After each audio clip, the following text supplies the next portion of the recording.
এই বছর আরেকটা বিশ্বকাপ করা নাড়ছে। গত বছর ভারত বিশ্বকাপে বাংলাদেশ দল খুবই বাজে পারফর্ম করেছে। তারপর থেকে দেশের ক্রিকেটে ব্যাপক পরিবর্তন করা হয়েছে। নির্বাচক প্যানেল সেই পরিবর্তনের অন্যতম অংশ। নতুন নির্বাচকরা দায়িত্ব গ্রহণের পর আশা করা হচ্ছিল জাতীয় দলে আবারও ফিরবেন তামিম, কিন্তু তেমন কিছুই হয়নি। টি-20 বিশ্বকাপ সামনে রেখে আবারও সেই একই আলোচনা সামনে এসেছে। তামিম ইকবাল দীর্ঘদিন জাতীয় দলের বাইরে। এই সময়কালে তিনি তার ক্রিকেটের চেয়ে বেশি আলোচনা করেছিলেন।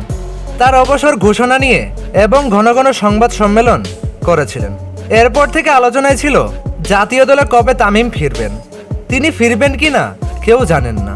জানা গেছে পরিচালনা বিসিবি চেয়ারম্যান নাজমুল হাসান পাপনের সঙ্গে বৈঠক করে জাতীয় দলে ফেরার বিষয়ে চূড়ান্ত সিদ্ধান্ত নেবেন তামিম। এই বৈঠক এখনও অনুষ্ঠিত হয়নি, তবে বৈঠকের আগে তামিমের বিষয়টি নিয়ে মুখ খুলেন বিসিবি চেয়ারম্যান নাজমুল হাসান পাপন। জানিয়েছেন তামিমের জাতীয় দলে ফেরা নিয়ে নতুন আপডেট। পরিচালনা বিসিবি চেয়ারম্যান নাজমুল হাসান পাপনের সঙ্গে বৈঠক করে জাতীয় দলে ফেরার বিষয়ে চূড়ান্ত নেবেন তামিম।